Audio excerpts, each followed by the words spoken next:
Egunon sailburu. Egunon. Beitzu, hemen lehenengo galdera, zuretzat daukagun lehenengo galdera, luzaroan, gaitasun handiak oso modu mugatuan ulertu ziren. Eta zergatik uste duzu, garrantzitsua dela begirada hori aldatzea? Bueno, nik esango neuke, guretzat inklusioa da zutabe bat, ez? Euskal Hezkuntza sisteman. Eta gaitasun handiko gaiarekin beti egon da, kezka, galderak egon dira, eta nik uste dut behar horri erantzun behar geniola, eta horregatik erabaki genuen bisible egitea. Eta hasi ginen, estrategia lantzen, elkarlanean Deustuko Unibertsitatearekin ikertzen, erramintak sortzen, sensibilizazioan eragiten, eta horrek ekarri dau, nolabaiteko iraultza bat, eta galdera gehiago.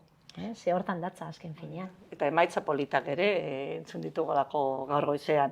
Eta zer uste duzu gertatzen dela gaitasun handiko ikasle bat, garaiz identifikatzen ez denean. Identifikazioa hor dago ere, ezta? Guk lan handia egin dugu familiekin, jakina zuzendaritza taldeekin, irakasleekin, eta hor detektatu izan duguna da desmotivazio bat, kasu batzuetan porrot akademikoa ere bai, eta horri guztiari esku hartze bat eman behar genion, eta hortik etorri dira jarri ditugun proposamen berritzaileak.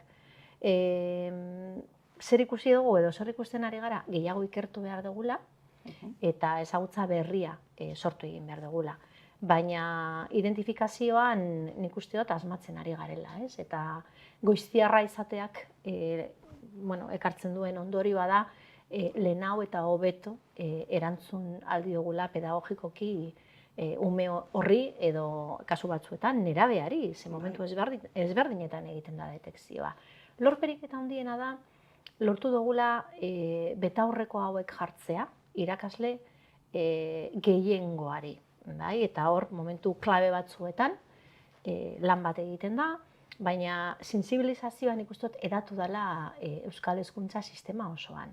Irakasleak, familiak, orientatzaileen lana ere azpimarratu nahiko nuke, eta unibertsitatea hurbil izatea. Ebidentzia zientifikoa oso importantea delako. Galdetuko nizun ia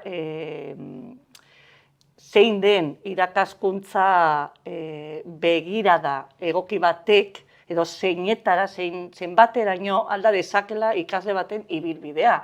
Zeren berez zeu garrantzia handia ematen diozu familiari, irakasleari, zer egin dezakere irakasle batek? Gauza asko, irakasleak dauka giltza, ez? Nik uste dute irakasle batek lortzen duenean, ikasle bat piztea, horazten da benetako ikaskuntza prozesua.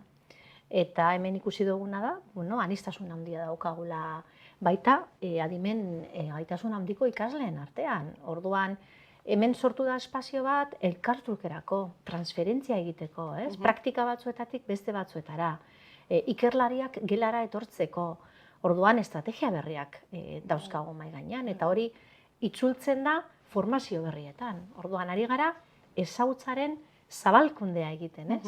Eta nik uste dut hori dela arrakasta azken finean, ez? Gehiago detektatzea, sensibilizazio handiagoa lortzea, eta ezagutza berria jartzea ikastetxeen eskuetan. Zabaltzeko hori, ezta? Hori da. Nik uste dut gaur goizean oso harri utzi duzula hori, ezta? Alde batetik dagoela ezagutza, ikertu behar dugula hobeto ezagutzeko, eta gero ja esku hartzea, aurrera eramateko hori. Asko gustatu zait, esan duzuna, irakasle batek piztu behar duela, ezta? Ez da motivazioa besterik, ez motibatuta egon behar da ikaslea, ezta? Eta familiei, zer esan diezu familiei? Gertu egon behar garela. Konplizidadea behar dugula familiekin. Azkenean, familiek eurak ikusten dute lehenengo minututik, beraien seme-alabek behar espezifiko bat daukatela, ez? Eta horri erantzun bat eman behar zaiola. Orduan, lortu duguna da konplizidadea handiagoa, eta beraiek ere ezagutza hori bereganatzea. Eta nik uste dute hori dela lorpen izugarria, elkarlana, ez? Komunitatearen elkarlana, adituak, irakasleak, familiak eta ikasleak. Eta nik hemen esango neuke ikaslei protagonismoa eman behar diegula. Bai, eta hemen daukagu deus zurekin batera, ez? Zurekin programa, eta beraiek entzutea, eta ahaldunduta ikustea, jakimina daukaten gai baten inguruan hitz egiten, eta bueno, ponentzia bat emoten, ez? Hori ikusi dugu azkenengo urteetan, eta hor ikusten dugu arrakasta puntu bat badaukagula, ez? Estrategia honekin. Beraiek protagonista bilakatzen direnean, eta beraiek kapazak direnean, beraien ibilbide propioa eta bizi proiektu hori bizibilizatzeko eta martxan jartzeko.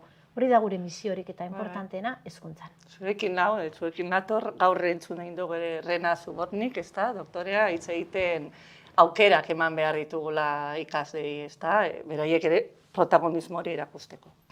Eta ja azkenik, galtuko nahi nizukeia, zein eskola eraiki nahi duen Euskadik ikasle bakoitzak bere gaitasunak erabat garatzeko. Bueno, hori da, nik esango nuke erronkarik eta handiena, ezta?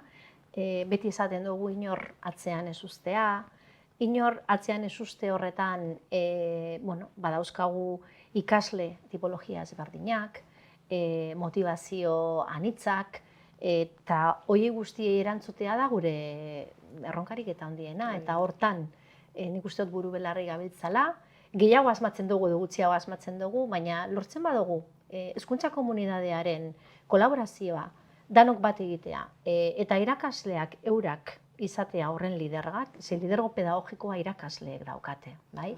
Eta lortzen badugu ikasleak